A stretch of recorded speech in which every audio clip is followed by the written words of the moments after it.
Hello tout le monde et bienvenue dans Deep Learning pour la classification. Dans la précédente vidéo, on a expliqué qu'il fallait utiliser la fonction relu qui est juste masse de x et de 0. On l'a affiché ici pour montrer qu'on a de meilleures dérivées quand les valeurs sont positives et qu'on ne laisse que passer les valeurs positives parce qu'elle met à 0 toutes les valeurs négatives. Maintenant, nous allons faire un entraînement avec. Donc ici, nouvelle fonction d'activation, relu. Ok, relu.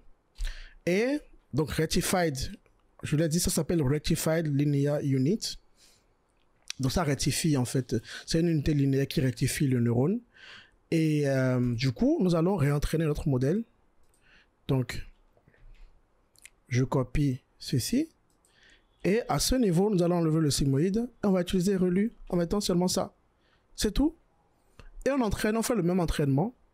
Et en attendant d'avoir les résultats, je vais copier ce qu'on a eu ici. Et je vais le copier en bas, là, pour qu'on voit. Alors, on aura une autre ligne désormais avec le relu. Et vous allez voir. Donc là, on attend que ça finisse d'entraîner. Et voilà, l'entraînement est terminé. Comme d'habitude, je copie la dernière ligne. On va voir si ce qu'on obtient est vraiment pas mal ou pas. Alors, regardez ceci.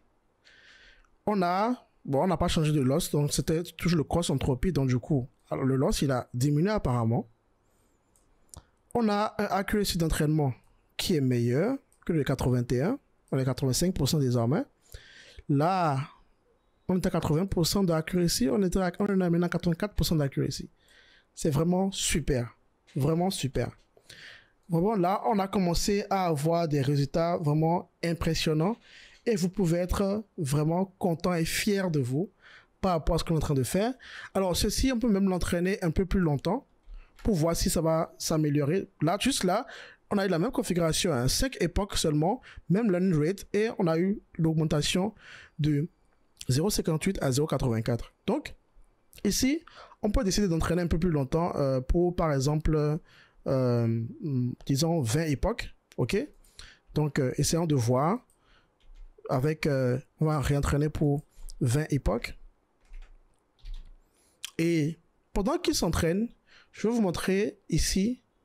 Regardez ici. Quand j'entraîne avec un sigmoïde, ok? Regardez un peu ce qu'on obtient. Vous voyez ce qui est en train de se propager là. Vous voyez? Il est en train d'apprendre, il est en train d'apprendre. Vous voyez comment c'est lent tout ça? Regardez maintenant, quand je vais utiliser un relu. Regardez ça. Instantanément, il a appris. Mais instantanément, il était meilleur. Instantanément. Et vous voyez? Parce qu'il est linéaire, c'est pour ça qu'on a des lignes comme ça. Vous voyez? Vous voyez comment c'est magnifique? Et là, on a des valeurs qui sont très importantes là. Donc, je reprends pour que vous puissiez voir. Là, on avait le sigmoïde. Et l'entraînement était compliqué, ça n'entraînait pas bien, tout ça. Vous voyez, tout ça, c'est faible. Parce que ici, vous voyez là, c'est maintenant qu'il est en train d'arriver. Vous voyez, là, il galère, hein. Il galère, hein. Il a du rouge ici à l'intérieur, que c'est pas top. Il galère, mais il continue de s'entraîner. Vous voyez, là, il a déjà fait 800 époques, hein. 800 époques. Et je pense qu'il arrive à quelque chose de stable. Et là, vous voyez comment tous les éléments sont bien costauds là.